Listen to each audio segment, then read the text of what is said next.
See, when you have a camera, you're able to accumulate the light, and that's why when you take a look through the telescope, you don't see the same colors that you do with astrophotography, and that's kind of a disappointment. You know, some people get a telescope and all over the box there's these great astrophotography shots, and you can't, but then you look through the telescope and there's no color. Well, that's the way it is. There's very little color when you look at something visually through a telescope. False advertising. That's just the way it is. But you even take, if you take this and put it over a telescope, it's amazing what you can see. All right, and so astrophotography is really something else. And how many of you saw my little toy before? Well, let me get it up again. Oh, yeah. There it was. There it goes. Slight glimpse here and there. Go on. Gone again. Ah, right. Oh, there it is. Oh, it's coming out. That. I'll put this way then. Nope. I didn't. I just saw it before you put it. Okay, let me get my telescope out. So I'm ready.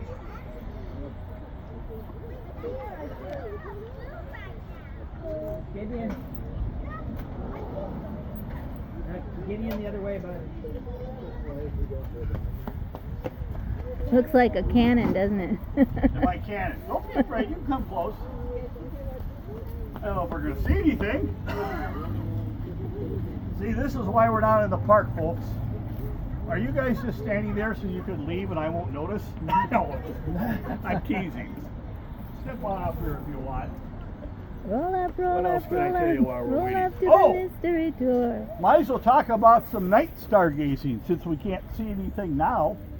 All right, how many of you have gone out lately at night to look at the stars? Anybody? Anybody? Oh, good. Then I have homework for you. All right? If you look at about any time after 7:30, preferably after 8 o'clock, look in the northeastern sky. At first, you're going to think you're seeing an airplane. It's not. It's the planet Jupiter. Jupiter is getting to its closest point to the Earth for this year. The bee here. All right, and it is so bright, and it is so awesome. Now, how many of you have binoculars? Okay. Now, take a look at it with binoculars. But here's the problem: when you take a look at it with binoculars, try to wait before you look, because if you look at it when it's just above the horizon, it's going to be all blurry, and it might actually be kind of orangish, because when you look at something close to the horizon, you're looking through more of the Earth's atmosphere. We have an atmospheric shell over here. Yeah. Good thing we do, or we'd be in trouble. But if you're looking along the horizon, you're looking through more of the Earth's atmosphere, and that has a blurring effect. The higher up an object gets, the less atmosphere it has to look through. Okay. Guys, no roughhousing by the scope. Okay. The closer you get, all right. So what was I trying to say? So the longer you can wait, the better. If you can wait till after about 9 or 9:30 or even 10 o'clock, then you're going to see it a lot clearer. And when you take a look at Jupiter with binoculars, or how many of you have a small telescope? All right, what you're going to see is you'll see the disk of the planet, and you'll see little stars either side. Cool. And you may see up to 4. And the reason I say you may see up to 4 is that those are Jupiter's moons.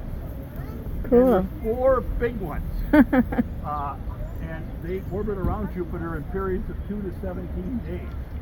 2 to 17 days. All right. And so one night you might see 3 on one side, 1 on the other, or you might see all 4 on one side. They're always changing. And sometimes you only see 1 or 2, because 1 or more of them might be behind Jupiter or camouflaged in front of it. And if you have a big enough telescope, it seems like the more I'm talking on here, the cloudier it gets. Maybe I should just shut up, huh?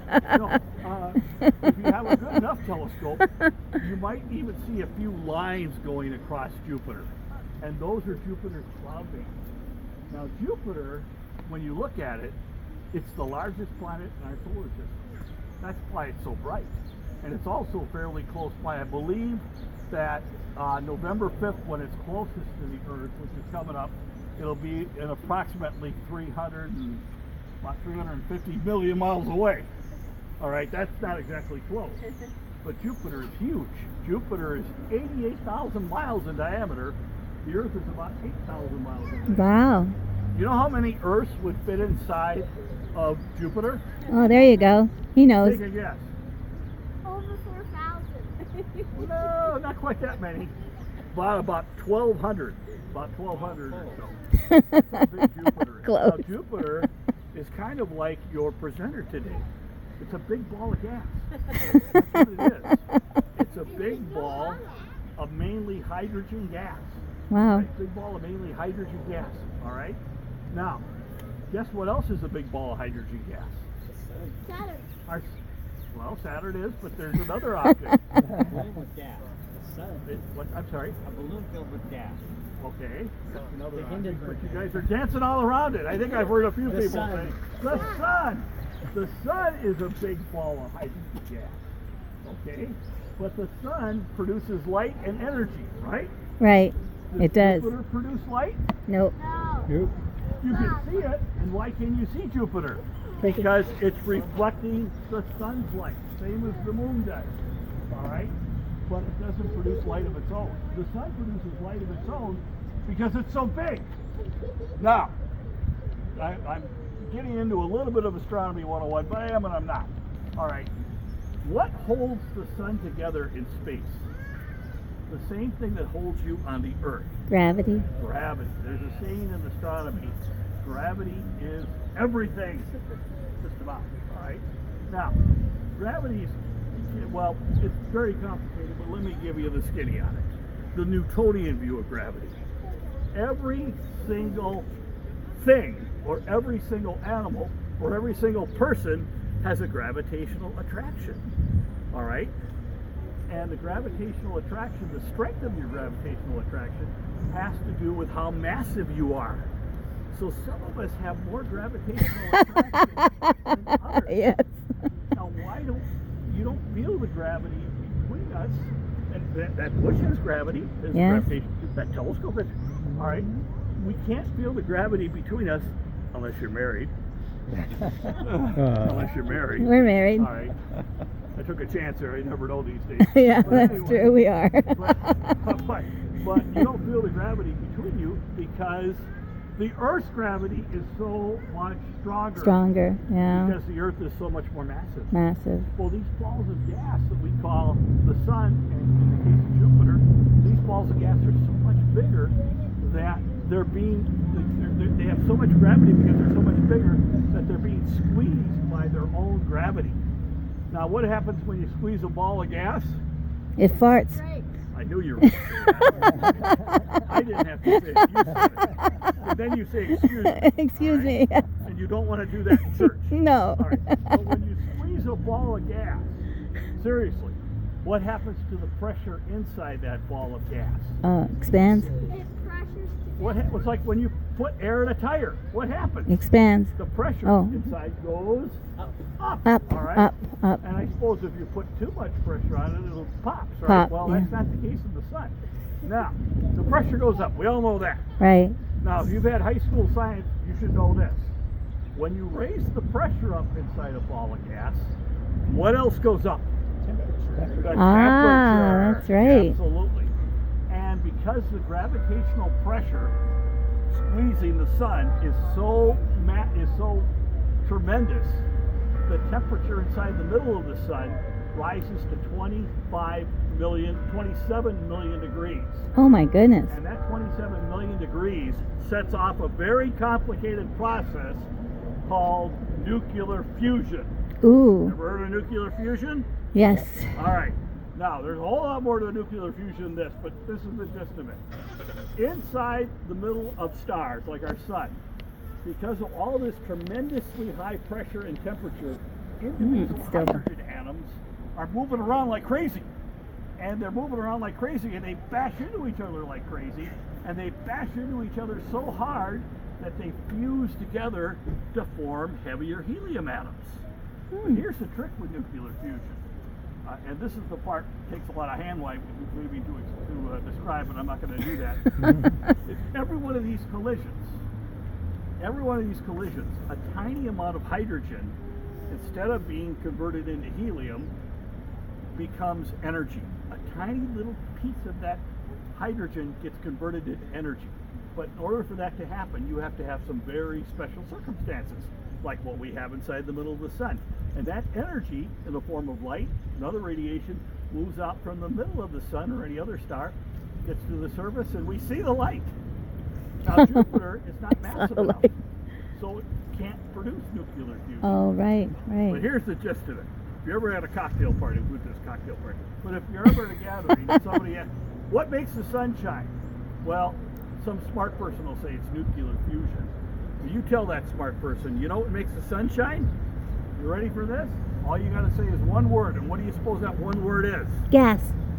No, what makes this Pressure. no, what force in the universe ultimately is responsible for making the sun? Gravity. Oh, No. gravity. Look at, he All you gotta knows. say Gravity. is gravity. Gravity. Gravity. Remember I said gravity's everything? It is So think everything. about that when you're looking. All right. Hey, there's another thing out there to look at. All right, now we're at the peak. Have you noticed yeah, that the is daylight amazing. is a little bit less than it should be, maybe? It's hard to tell because of the cloudiness, isn't it?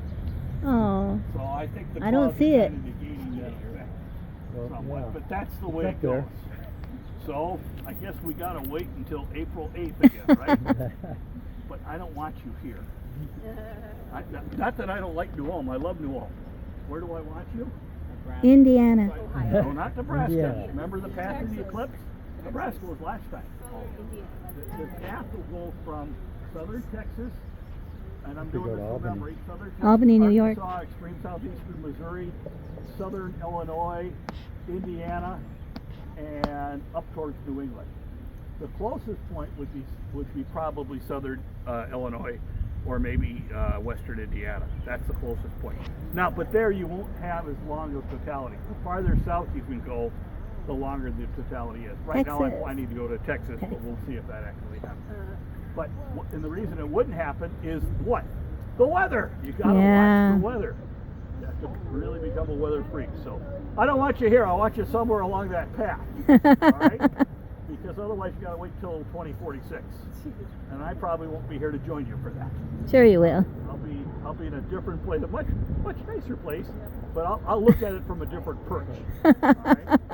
Oh, one more thing I was going to talk about, and then I'll shut up because I'm afraid the show's not going to happen. Remember, Leroy? I said those clouds are coming in. They're coming Oh, in. we saw something. All right. Well, we saw something. Better than nothing. But anyway, if you look in the southeast, okay, after it gets dark, look in the southeast sky, which is what? That would be right over there, right? Okay, so look about there, and you'll see a star. It's not going to be really bright, but it's the brightest star in that area. Okay, it's the brightest star in that area. It's not a star. Guess what it is? Jupiter. No, we talked about Jupiter. Jupiter is more in the northeast. This is in the southeast. All right. Mars. Guess what it actually is? Saturn. Saturn. It's Saturn.